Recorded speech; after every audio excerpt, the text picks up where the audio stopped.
नमस्कार विद्यार्थी मित्रांनो, एक महत्वाची अपडेट आहे. 2 लाख पदे रिक्त आहेत.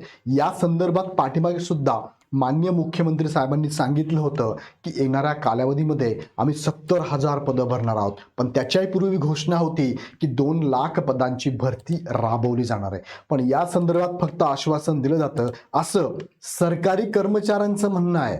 आपलं नाही, सर्वसाधारण उमेदवाराचं नाही आहे. आता सरकारमध्ये ऑलरेडी सरकार म्हणा किंवा प्रशासनात काम करणारे जे कर्मचारी आहेत त्यांचं म्हणणं आहे. त्यांचं म्हणणं का आहे? कारण एकाच कर्मचाऱ्याकडे, एकाच अधिकाऱ्याकडे एकापेक्षा जास्त खात्याचा, जास्त कामाचा वर्ग म्हणजे लोड असतो.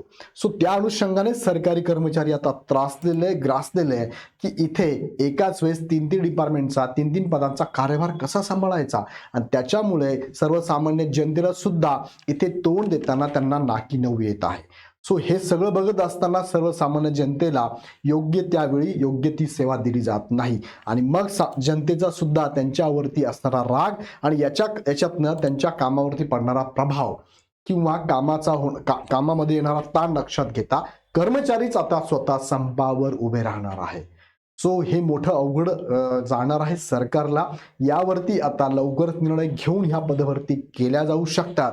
नेमकं काय घडतंय, न्यूजला काय आलंय ते थोडक्यात तुम्हाला मी दाखवतो. आणि त्यामध्ये त्यांच्या प्रमुख मागण्या होत्या 5 मागण्या. त्या 5 मागण्या कोणत्या आहेत? त्यामध्ये शिक्षक पात्रते संदर्भात जी टीटी देणं कंपल्सरी झालं त्यावर सुद्धा त्यांनी मागणी केली. थोडक्यात बघूया काय मागण्या आहे. साम टीव्हीला ही बातमी आलेली आहे आणि प्रत्येक न्यूजपेपरला पण बातमी आहे. सो प्रत्येक न्यूजपेपर मी मला दाखवत नाही, फक्त एकच आहे, साम टीव्हीला ऑलरेडी बातमी दाखवतो आणि ही ऑथराईज आहे, ऑथेंटिकेट बातमी आहे. काय ब्रेकिंग न्यूज? सरकारी कर्मचाऱ्यांचा बेमुदत संपाचा इशारा दिलाय. आता अर्थसंकल्पीय अधिवेशन होणार आहे किंवा त्यांना म्हणून हे अधिवेशन होणार आहे नागपूरमध्ये, आणि त्यावेळेस हे आंदोलन केलं जाईल असं कोण म्हणतंय? सरकारी कर्मचारी म्हणताय. अजून त्यांची मागणी काय बघा. अर्थसंकल्पीय अधिवेशन होणार आहे बघा, या काळात संपाचा इशारा यांनी दिलेला आहे. सरकारी कर्मचाऱ्यांनी बेमुदत संपाचा इशारा. आता सरकारी कर्मचाऱ्यांनी बेमुदत संपाचा इशारा जर दिला तर सरकारी कामं सर्व ठप्प होऊ शकतात, आणि सरकारी संघटना आहे यांनी जर ठरवलं तर मग अवघड होणार आहे सरकारला. सो या संदर्भात सरकारला नक्कीच विचार करावा लागणार आहे. प्रलंबित मागण्यांसाठी सरकारी कर्मचारी आक्रमक झाले. नुसती पदभरती करा हा तर मुद्दा आहे, त्यांचा कामाचा ताण कमी करा हा तर मुद्दा आहे, पण प्रलंबित ज्या काही मागण्या आहेत त्यांच्यासाठी सुद्धा ते आक्रमक झालेले आहेत. नेमक्या मागण्या काय थोडक्यात आपण बघूया. सरकार विरोधात आंदोलन तीव्र होण्याची शक्यता आहे. आता बघूया काय मागण्या आहेत त्यांच्या. सरकारने कर्मचाऱ्यांचा बेमुदत संपाचा इशारा. पहिली मागणी बघा त्यांची काय आहे. ही पहिली मागणी आहे, सुधारित पेन्शन योजनेची तातडीने अंमलबजावणी करा.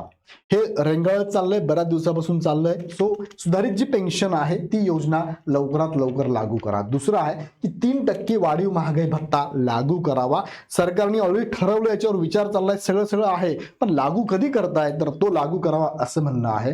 तिसरं, हा एक महत्वाचा मुद्दा स्पर्धा परीक्षांचा अभ्यास करणाऱ्या विद्यार्थ्यांसाठी आहे. 2 लाख रिक्त पद तातडीने भरा. आता जर हे सरकारी कर्मचारी म्हणतात 2 लाख रिक्त पद आहे, तर साहजिक या अगोदर सुद्धा तुम्ही ऐकलं असेल न्यूज मध्ये माननीय मुख्यमंत्री महोदयांनी सुद्धा हे सांगितलं होतं, आणि तेच पकडून आता ही मागणी केली जाते की हे 2 लाख पद यांचा अतिरिक्त कार्यभार जो सरकारी कर्मचारी आता हँडल करताय त्यांच्यावरती प्रचंड कामाचा ताण आणि प्रेशर आहे. सो त्यांचीच मागणी की लवकरात लवकर हे पद सुद्धा भरण्यात यावी. चौथी मागणी यामध्ये आहे, निवृत्तीचं वय 60 वर्ष करावं, जे की आता मला वाटतं आय थिंक सो 58 असावं, तर ते 60 करावं अशी सुद्धा मागणी यांच्याकडे केली जाते. लास्ट आणि महत्वाची मागणी शिक्षक भरती संदर्भात पण आहे बघा.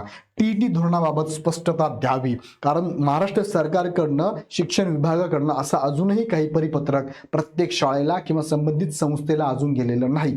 केंद्र सरकारने स्पष्ट सांगून टाकलेलं आहे. केंद्र सरकारचं म्हणणं काय, सर्वोच्च न्यायालयाचं म्हणणं काय, वित्त विभागाचं म्हणणं काय, न्याय आणि वित्त विभागाचं म्हणणं काय आहे, हे सगळं आहे. आणि पुनर्विचार याचिकावरती कोर्टाचं काय म्हणणं आहे, आरटी काय म्हणतंय, आपलं संसद काय, आपलं संविधान काय म्हणतंय, सगळं झालं क्लिअर. पण महाराष्ट्र सरकारने इथे काय स्टँड घ्यायचा आहे, शिक्षकांना काय नोटीस दिली आहे, काय परिपत्रक काढलंय, याबद्दल काही अजून शिक्षकांना माहिती नाही. सो ती पण मागणी केली जाते. अशा 5 मागण्या आहेत. या 5 पैकी सरकारी कर्मचाऱ्यांच्या स्वतःच्या पण मागण्या आहे, आणि तुमच्या आमच्यासाठी पण 2 प्रकारच्या मागण्या त्यांच्या आहेत. 2 लाख पदं भरली गेली पाहिजे, आणि शिक्षक पात्रते संदर्भात योग्य तो निर्णय त्यांनी द्यायला हवा, किंवा आपला स्टँड काय तो सांगावा, स्पष्टता द्यावी. सो खूप चांगल्या ह्या मागण्या आहेत. त्यांच्या कर्मचाऱ्यांच्यासाठी पण आहे, कर्मचाऱ्यांच्या बरोबर तुम्ही पण सरकारी कर्मचारी झाले, तुमच्यासाठी पण त्या मागण्या चांगल्या आहे. सर्वसाधारण उमेदवारांसाठी सुद्धा 2 लाख पदभरती ही पण मागणी चांगली आहे. शिक्षकांसंदर्भातली पण मागणी त्यांची स्पष्टता करण्यासंदर्भातली आहे. सो हे सगळे मुद्दे त्यांनी क्लिअर कट सांगितलेले आहे. सो आगामी कालावधीमध्ये नक्कीच आपण सुद्धा सरकारसाठी म्हणजे सरकारला हे सांगू, वेगवेगळ्या व्हिडिओच्या माध्यमातून आमची टीम पण सांगेल की लवकरात लवकर ही पदभरती झाली पाहिजे. या पदभरती संदर्भात तुम्हाला अजून काही गायडन्स हवं असेल तर मला कमेंटमध्ये नक्की कळवा. आणि तुम्हाला वाटतंय का 2 लाख पदभरती लवकरात लवकर भरावी असं वाटत असेल तर कमेंट बॉक्समध्ये पटापट 2 लाख नाव टाईप करून मला पाठवा, जेणेकरून याची तीव्रता वाढली पाहिजे. हा व्हिडिओ पण जास्त फोकसमध्ये गेला पाहिजे. लवकरात लवकर पदभरती होण्यासंदर्भात इतरही माध्यमातून मार्गदर्शकांनी लवकरच व्हिडिओ घेतला पाहिजे असं वाटत असेल तर मला कमेंट 2 लाख टाका. आणि इग्नाइटचे दर्जेदार कोर्सेस पण तुमच्यासाठी अवेलेबल आहे. तुम्हाला आवश्यकता वाटली तर नक्की कोर्सेस पण जॉईन करा. त्यासाठी ॲप डाउनलोड करून डायरेक्ट परचेस करा. काही शंका असेल तर आमच्या हेल्पलाईन नंबरला नक्की कॉल करा.